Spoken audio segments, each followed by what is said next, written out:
A graça e a paz de Cristo. Estamos iniciando assim mais uma live aqui no Instagram. Estou abrindo agora no Facebook também. E aí para o Facebook, a graça e a paz de Cristo mais uma vez. Estamos assim iniciando mais uma live de quinta-feira. Antes de tudo eu peço perdão a todos vocês depois que tiverem acesso a ela, porque tive alguns assuntos para resolver de casa, né? Então isso me impediu de colocar a live dentro do horário de 8 horas da noite. Agora são exatamente 8 horas e 41 minutos dentro do horário Microsoft, né? Então, horário de Brasília, né, nesse momento. Então, peço perdão a todos vocês, mas a obra de Deus deve prosseguir. Então, eu poderia até ter cancelado, mas dessa vez não cancelei e em tempo estou aqui para expor a palavra de Deus, como já foi mencionado. A nossa exposição será no livro de Jeremias, capítulo de número 12, tá bom? Então eu envio aqui a minha saudação a todos os que estão me acompanhando, tanto no Instagram quanto no Facebook. Deus vos abençoe. Então vamos estar orando ao Senhor, não é? Vamos estar orando assim. Nosso Deus e nosso amado Pai, diante da Tua presença, que cada dia, Senhor, Tu venhas a esclarecer, iluminar as nossas mentes, dar o entendimento para a Tua palavra e ao lê-la, Senhor, possamos lê-la com temor, tremor diante de Ti, reconhecendo que Tu estás falando conosco. Por quê, ó Deus? Porque o Teu Espírito Santo deixou tudo registrado, Senhor, aos Teus profetas, deixou tudo registrado, Senhor, aos Teus apóstolos, deixou tudo registrado, Senhor, a todos aqueles os quais Tu te revelaste, Senhor. Então, para a Tua honra e para a Tua glória, Senhor, no poder do Teu Espírito Santo, esclarece a cada dia a nossa mente, ilumina a nossa mente, para que a nossa mente possa guardar tudo, Senhor, e vir a trabalhar no nosso coração, a sede do nosso ser, para que venhamos a não ser somente ouvintes, mas sejamos praticantes da Tua palavra, Senhor, porque é o que isso mais que conta. Em nome de Jesus Cristo. Amém. Graças a Deus. Então vamos lá, Jeremias capítulo 12, nesse momento, vamos estar assim utilizando a versão Almeida, revista e atualizada. Jeremias 12, que diz assim: Justo és, ó Senhor, quando entro contigo num pleito, contudo falarei contigo dos teus juízos. Porque prospera o caminho dos perversos e vivem em paz todos os que procedem perfidamente. Plantaste-os e eles deitaram raízes, crescem, dão fruto, tente nos lábios, mas longe do coração. Mas tu, ó Senhor, me conheces, tu me vês e provas o que sente o meu coração para contigo. Arranca-os como as ovelhas para o matadouro e destina-os para o dia da matança. Até quando estará de luto a terra e se secará a erva de todo o campo? Por causa da maldade dos que habitam nela, perecem os animais e as aves, porquanto dizem, ele não verá o nosso fim. Então, o nosso tema dessa noite é o seguinte: a justiça eficaz de Deus. A justiça eficaz de Deus. E ela tem como primeira característica, conforme nós lemos aqui nesses primeiros 4 versículos, é a seguinte: é aquela que revela a consequência do pecado dos ímpios. É aquela que revela a consequência do pecado dos ímpios. Quer dizer, aqui Jeremias ele está se dirigindo ao povo e dizendo o seguinte: nesse caso, quando ele se dirige ao povo, ele antes de se dirigir, ele dirige-se a Deus e questiona a Deus: até quando esse povo que desobedece a tua palavra estará prosperando? Até quando esse povo que não quer saber das tuas leis, da tua graça, das tuas promessas, não quer obedecer a ti? O que acontecerá com eles? E aí, principalmente, o versículo 1 ele diz: Justo és, ó Senhor, quando entre em juízo num pleito, contudo, falarei contigo dos teus juízos. Aqui ele fala: não tenho condições de questionar a ti, mas eu falo uma coisa, Senhor, Até quando? Por que prosperam os perversos e vivem em paz todos os que procedem perfidamente? Né? Então aqui está falando de favorecimento, está falando de prosperidade. E prosperidade de um povo que a gente pode perceber o seguinte, que achava a seguinte coisa, que pensava da seguinte forma: todos os caminhos levam a Deus. Mas só que não é por aí, né? Todos os caminhos levam a Deus. Servir a Deus e servir a outros deuses não tem problema, porque todos os caminhos levam a Deus. Era assim que pensava esse povo. E as pessoas pensam hoje, nos nossos dias, o seguinte: ué, para que eu ser fiel a alguém no meu casamento? Para que eu ser fiel se tantas pessoas fazem e acontecem e o que importa é ser felizes? E também mesmo porque Deus é misericordioso, é só eu pedir perdão e Deus vai me perdoar. Ah, e outros ainda dizem: eu sou eleito, eu sou salvo, então não importa o que eu faça, Deus vai me salvar de qualquer jeito. Só que esse pensamento ímpio, ele sempre vai conduzir ao quê? Vai conduzir à própria destruição da pessoa. O Salmo 1, o que ele diz de maneira bem clara? O Salmo de número 1, ele ensina logo no início a diferença do caminho do justo e o caminho do ímpio. O Salmo 1 vai dizer, versículo 3, ele é como árvore plantada junto à corrente das águas, que no devido tempo dá o seu fruto e cuja folhagem não murcha, e tudo quanto ele faz será bem sucedido. Agora, uma coisa interessante, versículo 5, por isso os perversos não prevalecerão no juízo, nem os pecadores na congregação dos justos. E aí conclui o versículo 6, pois o Senhor conhece o caminho dos justos, mas o caminho dos ímpios perecerá. E aí podemos ver mais ainda, Jó capítulo de número 21, que fala do destino dos ímpios. Muitas vezes a gente pensa que a questão do destino dos ímpios simplesmente é o seguinte: vão viver em paz. Não necessariamente. Tudo, como está lá em Gálatas, tudo que é plantado terá a sua colheita. Vê lá, Gálatas capítulo 6. Tá bom? Então aqui, ó, capítulo 21,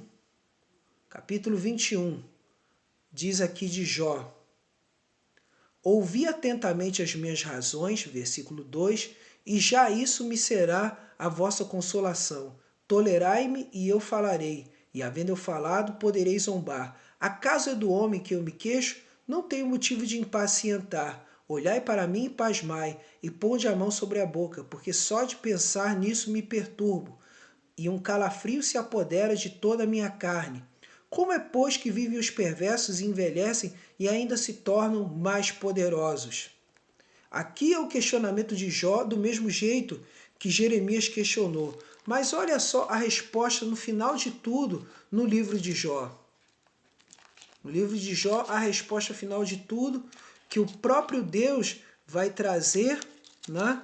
E o que o próprio Jó vai reconhecer no capítulo de número 42, que vai dizer o seguinte, capítulo de número 42, ele vai dizer no final de tudo, 42, versículo 2, bem sei que tudo podes, e nenhum dos teus planos pode ser frustrado. Quem é aquele, como disseste, que sem conhecimento encobre o conselho? Na verdade, falei do que não entendia, coisas maravilhosas demais para mim, coisas que eu não conhecia. Escuta-me, pois, havia dito, e eu falarei. Eu te perguntarei e tu me ensinarás. Eu te conhecia só de ouvir, mas agora os meus olhos te veem. Por isso mesmo me abomino e me arrependo no pó e na cinza.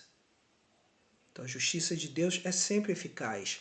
E como diz lá em Tiago capítulo 5, versículo 5, fala o quê? Que Deus é longânimo. Ele dá tempo para que o pecador se arrependa. E aí vemos aqui Tiago 5, versículo de número 5, que vai dizer o seguinte: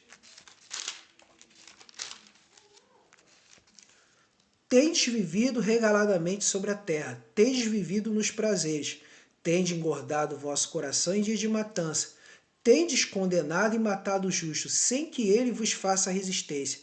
Sede, pois, irmãos, pacientes até a vinda do Senhor. Eis que o lavrador aguarda com paciência o precioso fruto da terra, até receber as primeiras e as últimas chuvas. Sede vós também pacientes e fortalecei o vosso coração, pois a vinda do Senhor está próxima. Então, é a justiça de todas as coisas. De uma forma ou de outra, a justiça de Deus é eficaz e ela revela a consequência do pecado dos ímpios. E há muitas outras passagens que o Senhor Jesus fala do destino de todos eles, principalmente nos últimos capítulos de Mateus, de Marcos e de Lucas, quando é o sermão das últimas coisas que Jesus fala aos discípulos. Então é muito importante a gente ter isso em mente, ter em mente que a justiça de Deus é sempre eficaz. Em segundo lugar, a justiça eficaz de Deus é aquela que revela as intenções do nosso próximo.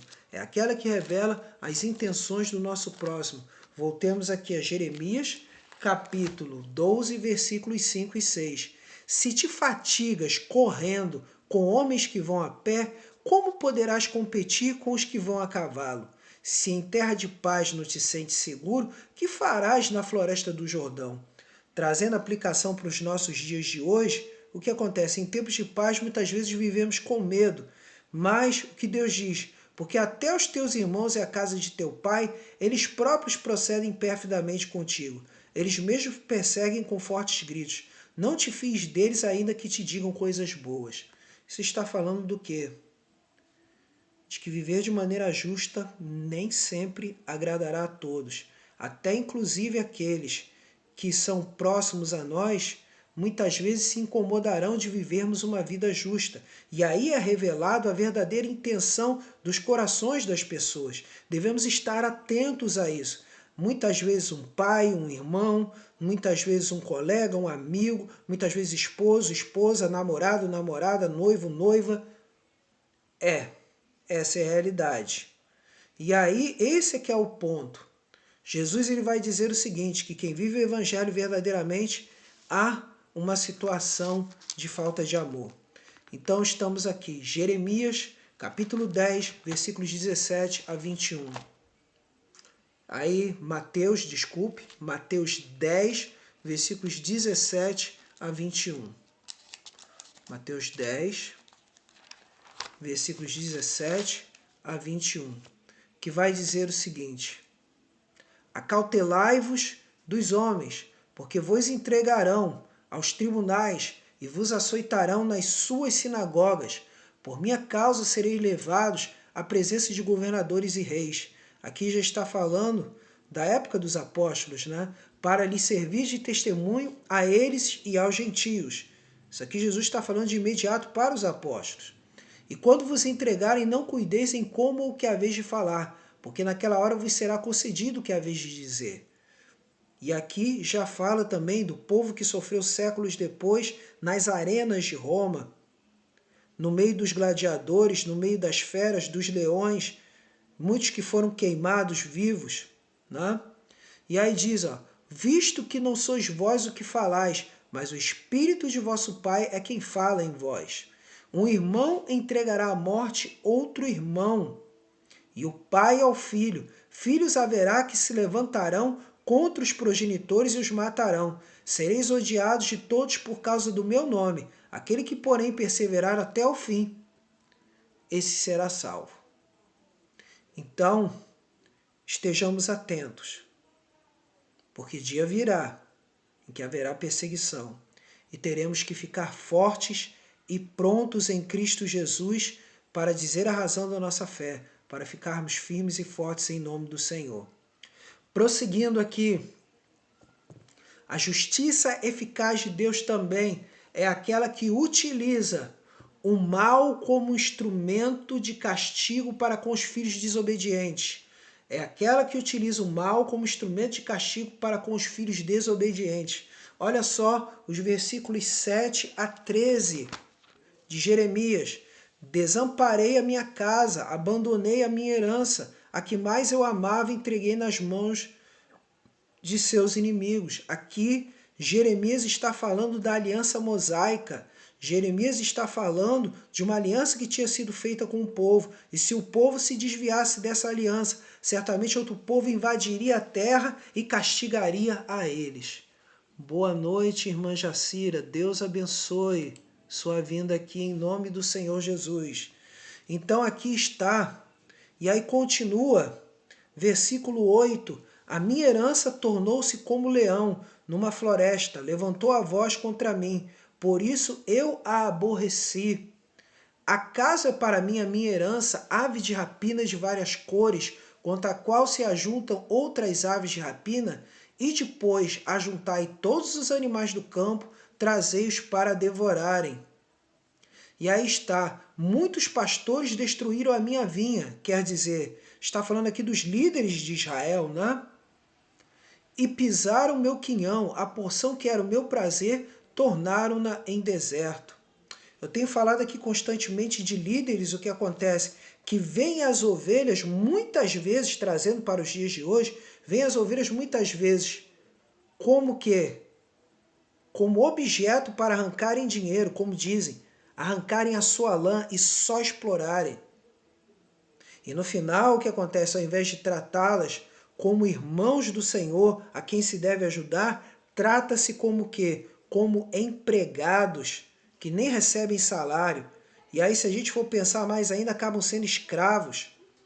Então, a gente tem que ter cuidado com isso. Pastores não são donos de empresa, pastores não são donos de nada. Pastores são servos, são copastores. Deus abençoe também, irmão Alexander. Querido irmão diácono, Deus abençoe. Pastores não são donos de vida de ninguém. São apenas ajudadores. São apenas cooperadores de Cristo. Porque o verdadeiro pastor é Cristo. E nós pastores somos apenas ajudadores do Senhor. Ajudadores. Não somos generais, não somos donos de empresa. Mesmo porque uma igreja não é empresa, igreja é uma associação livre. Então devemos estar atentos a isso. E aí diz, ó, versículo 11, em assolação a tornaram e a mim clama no seu abandono. Toda a terra está devastada, porque ninguém há que tome isso a peito. Sobre todos os altos desnudos do deserto vieram destruidores, porque a espada do Senhor devora de um ao outro extremo da terra. Não há paz para ninguém. Semearam trigo e cegaram espinhos. Cansaram-se, mas sem proveito algum. Envergonhados sereis dos vossos frutos, por causa do brasume da ira do Senhor. Então aí devemos estar atentos a isso. Deus aqui, no caso de Jeremias, estava se utilizando de quem? Dos caldeus, estava se utilizando dos babilônios, do exército de Nabucodonosor, para castigar os desobedientes de Judá, que estava achando tudo muito normal, prostituição, idolatria, feitiçaria, injustiça para com o pobre, a mentira, a fofoca, o falso testemunho, tudo para isso eles, na vida deles, estava sendo normal. Mas aqui o Senhor tem dito que certamente a justiça dele viria sobre eles. E aí a gente olhando para o Novo Testamento, verifica-se aqui o seguinte, e aí temos o caso, não é, da primeira epístola aos Coríntios, capítulo 5, a partir do versículo de número 1. Uma igreja que acontece que tinha muitos problemas. Não era só o problema da divisão entre eles, mas o problema de deixar passar a imoralidade. E aí vê-se aqui, ó, capítulo 5, 1 Coríntios capítulo 5 diz: geralmente se ouve, versículo 1, que há entre vós imoralidade, imoralidade tal, como nem mesmo entre os gentios, isto é, haver quem se atreva a possuir a mulher de seu próprio pai. E contudo andais vós ensoberbecidos e não chegastes a lamentar, para que fosse tirado do vosso meio quem tamanho ultraje praticou. Eu, na verdade, ainda que ausente em pessoa, mas presente em espírito, já sentenciei como se estivesse presente, que o autor de tal infâmia seja, em nome do Senhor Jesus, reunido vós e o meu espírito com o poder de Jesus nosso Senhor, entregue a Satanás para a destruição da carne, a fim de que o espírito seja salvo no dia do Senhor Jesus.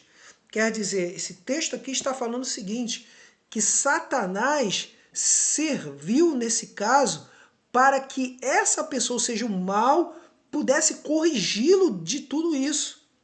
E por que diz entregar a carne a Satanás?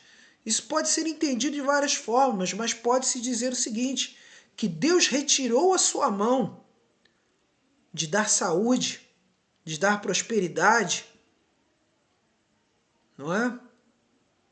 Da sua integridade física de livrá-lo do mal. Então ele foi entregue a Satanás.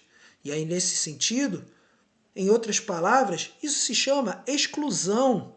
Mas por quê? Porque esse indivíduo aqui não estava demonstrando arrependimento. A gente deve acolher pessoas que necessitam de arrependimento, ou seja, pessoas que demonstram verdadeiro arrependimento. Devemos ser longânimos para com aqueles que têm desejo de se arrepender e não repetir o mesmo pecado. Mas agora aqueles que dizem que estão certos, então aí já não é mais com a gente, é com Deus. E aí nesse sentido, quando se fala em termos de igreja, a igreja deve o quê? Discipliná-lo, entregar seu corpo a Satanás. E o que é entregar o seu corpo a Satanás? Isso se chama exclusão. Exclusão. Né? Exclusão. E de onde eu aprendi todas as coisas que sei sobre exclusão, eu aprendi dentro dos passos do que a igreja presbiteriana ensina, a partir de Mateus. O que é Mateus? Né? Em Mateus, no texto de Mateus vai dizer lá, né? Vai dizer o seguinte: se por acaso teu irmão está pecando, fala com ele e chama ao arrependimento. Se ele não aceitar, chama uma testemunha. Né? E se acaso ele ainda não aceitar, leva-o à igreja. E aí tem essa questão toda. E aí na igreja presbiteriana onde eu aprendi o seguinte: seja admoestado, ou seja, chamado a atenção. Não se arrependeu? Afasta-o da ceia do Senhor. Ainda não se arrependeu? Exclusão. E aí o texto de Mateus vai falar isso. Ó. Mateus, acerca da disciplina pecador. Aí aqui, Mateus 18, versículo 15. Mateus 18. Mateus 18. Mateus 18, versículo 15. Aqui vai dizer: se teu irmão pecar contra ti, vai, repreende-o entre ti e ele só. Se ele te ouvir, ganhaste a teu irmão. Guarde isso aí, Mateus 18, versículo 15. Mas se não te ouvir, leva ainda um ou dois, para que pela boca de 2 ou 3 testemunhas toda a palavra seja confirmada. E se não as escutar, dize-o à igreja. Ou seja, já traz a liderança, e a liderança vai julgar a melhor situação. E aí diz, ó, e aí vem, diz-o à igreja, e se também não escutar a igreja, considera-o como um gentil e publicano. Em outras palavras, entregar seu corpo a Satanás. Então a questão é essa: Deus acaba utilizando sim do mal para que alguém venha o quê? Se arrepender. Tá? Esse é o ponto principal que a gente chega aqui. Então devemos ter muito cuidado. Devemos ter um coração quebrantado, pronto a aprender e estarmos dispostos a estarmos em paz. Isso aqui é o mais importante de tudo. Devemos estar em paz. Devemos estar em paz. Isso é o que mais importa em tudo. E estarmos com a nossa consciência limpa. E aí, prosseguindo Jeremias, podemos dizer que a justiça eficaz de Deus, além de ser aquela que revela a consequência do pecado dos ímpios, além de ser aquela que revela as intenções do nosso próximo, além de ser aquela que utiliza o mal como instrumento de castigo para com os filhos desobedientes, também é aquela que tem por objetivo restaurar o culpado para o arrependimento. Aquela que tem por objetivo restaurar o culpado para o arrependimento. Olha só, vamos continuar aqui, Jeremias 12, versículo 14. Assim diz o Senhor acerca de todos os meus maus vizinhos que se apoderaram da minha herança, que deixei ao meu povo de Israel. Eis que os arrancarei da sua terra, e a casa de Judá arrancarei do meio deles. E será que depois de o haver arrancado, tornarei a compadecer-me deles? E os farei voltar cada um à sua herança, cada um à sua terra. Nessa parte aqui, Jeremias está falando que Deus, quer dizer, escreveu o que Deus mandou escrever, dizendo o quê? Que Deus está disposto a restaurar, compadecer-se. Mas ele também diz que esses que ele utilizou como instrumento não ficariam inocentes. Porque diz aqui, ó, se diligentemente aprender os caminhos do meu povo, jurando pelo meu nome, tão certo como vive o Senhor, como ensinaram o meu povo a jurar por Baal, então serão edificados no meio do meu povo. Mas diz, ó, mas se não quiserem ouvir, arrancarei tal nação, arrancá-la-ei e farei perecer, diz o Senhor. Então quer dizer, mesmo os executores, eles também não são inocentados por Deus, de forma nenhuma. E aí temos aqui, primeiro de todas as coisas na prática que a gente deve ter em mente de tudo que Deus faz. Deus quer que nós, em primeiro lugar, venhamos a aprender a renunciarmos a nós mesmos. Vamos lá, Mateus 10, versículo 38. Para que isso não aconteça na nossa vida do castigo. Mateus 10, versículo 38. Não é porque somos eleitos antes da fundação do mundo que significa que devemos viver de qualquer maneira, não, pelo contrário. Somos eleitos antes da fundação do mundo para produzir frutos, frutos de arrependimento. Somos eleitos antes da fundação do mundo para vivermos uma vida santa. Somos chamados de santos do Senhor, reunidos em Cristo Jesus como igreja do Senhor. E aí diz, ó, e quem não toma sua cruz e vem após mim, não é digno de mim. Deve renunciar-se a si próprio. Isso eu posso dizer a vocês. Tenho aprendido isso até hoje. Deus é maior. Segundo lugar, temos aqui Atos 14, 22, que fala dessa mesma renúncia. Atos 14, 22.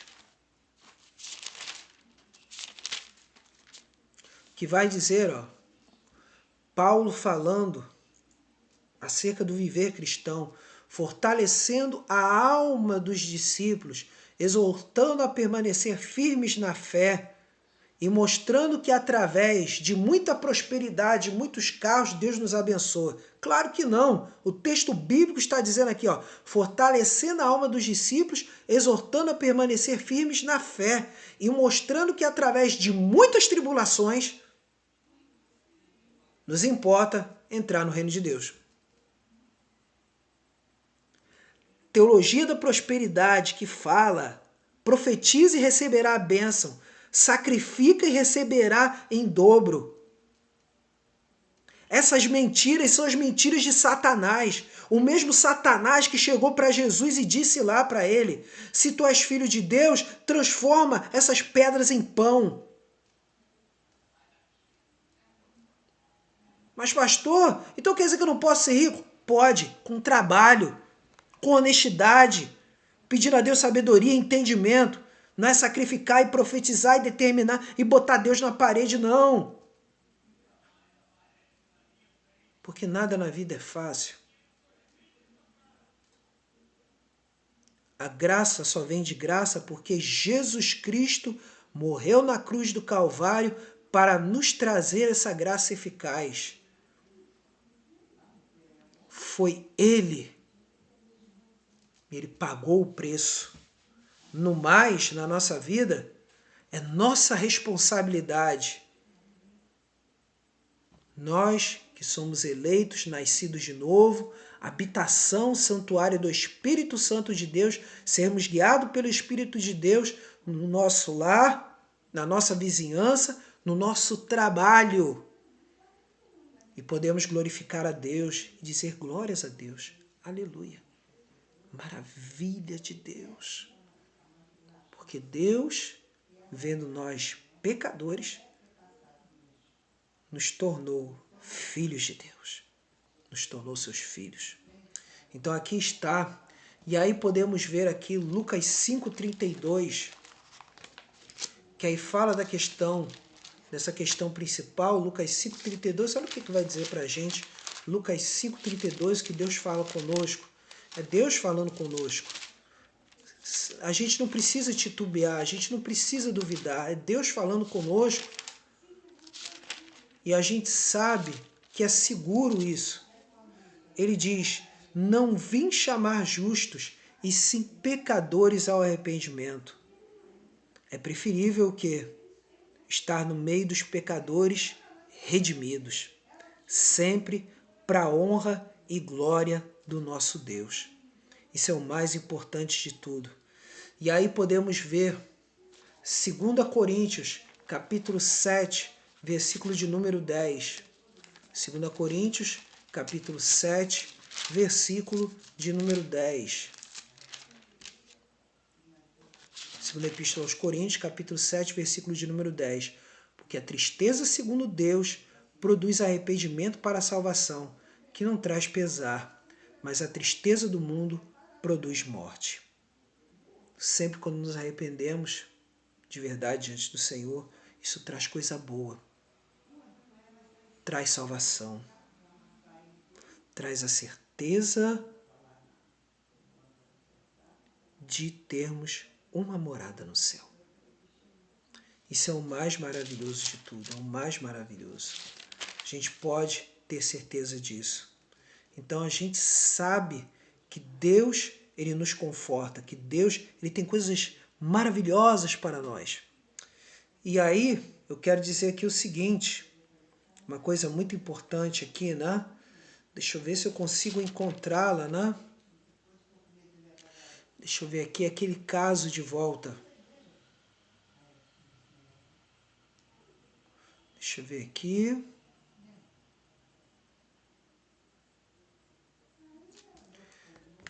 O resultado desse jovem, né? O resultado da história dele, né? O resultado da história dele. Ele não ficou para sempre entregue a Satanás. Esse jovem, ele foi restaurado. Porque diz, ó, deixa eu pegar o texto aqui, né? Pegar o texto aqui rapidinho, que vai dizer que o quê? Que não deixeis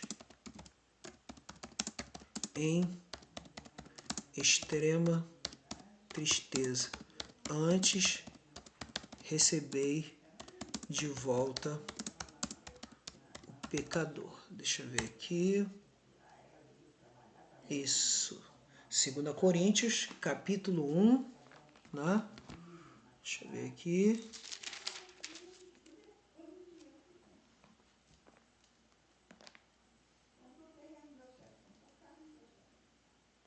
Deixa eu ver aqui, 1 Coríntios, 2 Coríntios, né? 2 Coríntios.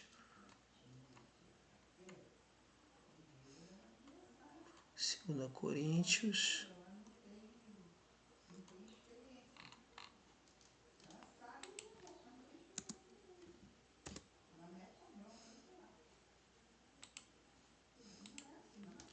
Deixa eu ver aqui.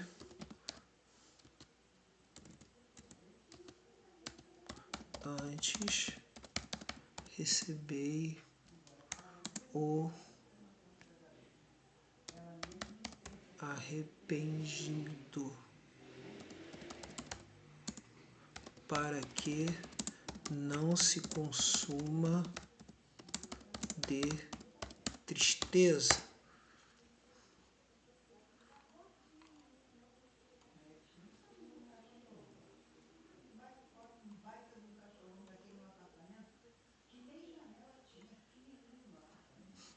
Dessa vez agora eu não consegui achar o texto. Não consegui achar o texto. Não consegui dessa vez. Mas eu sei que é em 2 Coríntios mesmo, né? É em 2 Coríntios. Mas de uma forma ou de outra, a gente sabe que toda disciplina ela tem por objetivo que restaurar aquele... consegui. Acho que eu encontrei agora. 2 Coríntios, capítulo 2, a partir do versículo 5. Que diz assim: ora, se alguém causou tristeza, não fez apenas a mim, mas para que eu não seja demasiadamente áspero, digo que em parte a todos vós, basta-lhe a punição pela maioria. Agora sim, eu achei. Aí diz, de modo que deveis, pelo contrário, perdoar-lhe e confortá-lo para que não seja o mesmo consumido por excessiva tristeza. pelo que vos digo que confirmeis para com ele o vosso amor. E foi por isso também que vos escrevi, para ter prova de que em tudo sois obedientes. A quem perdoais alguma coisa, também eu perdoo. Porque de fato que tenho perdoado, se alguma coisa tenho perdoado, por causa de vós o fiz na presença de Cristo, para que Satanás não alcance vantagem sobre nós, pois não lhe ignoramos os desígnios. Então está aí. Então concluo assim nossa mensagem dessa noite. Concluímos assim a nossa exposição, até que foi bastante breve, né, em comparação com outras exposições, que a justiça eficaz de Deus é aquela que revela a consequência do pecado dos ímpios, é aquela que revela as intenções do nosso próximo, é aquela que utiliza o mal como instrumento de castigo para com os filhos desobedientes. E é aquela que tem por objetivo restaurar o culpado para o arrependimento. Então saiba de uma coisa: Deus é justo em todos os seus caminhos. Deus, ele sempre agirá com justiça para com aqueles que confessam o seu nome e vivem para ele. Saiba disso. Sinta no seu coração a cada momento que Deus em sua justiça, sinta isso, que Deus em sua justiça é um Deus de amor, é um Deus de compaixão e também é um Deus que não passa pano. Desculpe eu usar essa expressão, não é um Deus que passa por cima da injustiça. Guarde isso no coração. E em terceiro lugar, a cada dia reafirme isso em palavras e em atitudes, de que Deus, antes de amar, o seu amor na realidade se reflete em justiça. Tá bom? E nisso ele está acima de todas as coisas, acima de Satanás, acima do próprio mal. Então estejamos atentos a isso em todo o tempo. Agora vamos para o nosso momento de oração, né? E aqui no nosso caderno, a gente inclui aqui, né, nas nossas orações, os nossos irmãos da Terceira Igreja Presbiteriana, né, tanto aqueles que frequentam a oração, né, de sexta-feira, quanto também os da classe dos homens, né, que no caso aí, mensageiros da paz, né, e aqui eu incluo alguns irmãos da igreja onde congreguei, da IEMA, tá bom? Vamos estar orando nesse momento, tá? Estão aqui no meu caderno de oração, está aqui, tá? Eles estão aqui, todos eles, né? E para a honra e glória do nosso Deus, vamos estar orando. Ore comigo nesse momento. Nosso Deus e nosso amado Pai, diante da Tua presença, queremos agradecer diante de Ti a oportunidade de estarmos falando da Tua palavra. Queremos, acima de tudo, Senhor, Te glorificar e Te exaltar. Visita os Teus servos, Senhor, que são todos frequentadores, Senhor, da reunião de oração, Senhor, de sexta-feira, dirigidos pelos nossos amados irmãos, Senhor, Jerônimo e Lia. Faz uma grande obra na vida deles, Senhor. Visita também em nome do Senhor Jesus a todos que fazem parte, Senhor, da classe Mensageiros da Paz. E, ó Deus, eu coloco agora aqui, Senhor, os irmãos da igreja onde congreguei, Senhor, e aqui eu os coloco, porque na sua maioria eles são enfermos, Senhor, alguns. Então, ó Pai, eu não me esqueço deles. Eu coloco aqui, Senhor, a irmã Giselda, o irmão Walter, a irmã Sônia, os irmãos Alexander e Bárbara, Senhor, principalmente a irmã Bárbara, Senhor, em nome do Senhor Jesus Cristo, e todos os demais que estão aqui no meu caderno, Senhor. Não vou mencionar todos hoje aqui, mas pela Tua graça e misericórdia, traz cura, Senhor, traz restauração, Senhor, e aos demais, Senhor, dos Teus servos, traz, Senhor, a cada dia revestimento de poder, revestimento de graça, aumento da fé, Senhor, fortalecimento na Tua presença, livra-os de todo mal, reveste-os da Tua armadura, Senhor, para vencer os dias maus. E aqueles no meio dos familiares dos Teus servos, Senhor, que, ó Deus, ainda não têm um compromisso contigo, que se afastaram de Ti, em nome de Jesus, desperta neles, Senhor, um novo nascimento, desperta neles conversão, arrependimento e fé no Salvador, verdadeira libertação em Cristo Jesus. Nós confiamos em Ti, Senhor, porque a Tua palavra diz, orai sem cessar. E a tua palavra diz, Senhor, com todo poder e graça, que diz que tudo que pedimos no seu nome, se as palavras tuas permanecerem em nós, assim vos será atendido. E confiamos em ti, Senhor, porque tudo que pedimos é segundo a tua vontade revelada na tua palavra. Não para os nossos deleites, mas sim, Senhor, para que o teu nome seja exaltado. E, ó Deus, visita, Senhor, nossas lideranças para a honra e glória do teu santo nome. E aqui especificamente como congrego na Terceira Presbiteriana de Nilópolis, visita, Senhor, pastor Ademar, pastor Jobson, seus familiares. Obrigado, Jesus, pela vida dos presbíteros, pela vida dos diáconos, pela vida dos líderes de departamento e professores, Senhor, da classe da escola dominical. Faze a tua obra, Senhor, para a honra e glória do teu santo nome. Visita cada membro, desde o membro não comungante até o membro comungante. Em nome de Jesus. Amém. Recebam a bênção, assim estarei encerrando. E Deus nos ajude, que estaremos semana que vem continuando com a nossa live e com Jeremias 13. Estaremos lendo Jeremias 13 e expondo Jeremias 13. E você aproveite, entre em contato nas minhas redes sociais, que tanto estão no Instagram como no Facebook, quanto também no YouTube. No YouTube, inscreva-se no canal Pregador Fiel de Cristo, onde além dessa live há outros vídeos para edificar a sua vida, tá? Curta, compartilhe e inscreva-se no canal Pregador Fiel de Cristo. Recebam a bênção. E que a graça de nosso Senhor e Salvador Jesus Cristo, o amor de Deus, o nosso Pai, a comunhão, a consolação, o poder e a virtude do Espírito Santo sejam sobre todos vós e sobre todo o povo de Deus espalhado pela face da terra. E todos digam amém. Deus abençoe.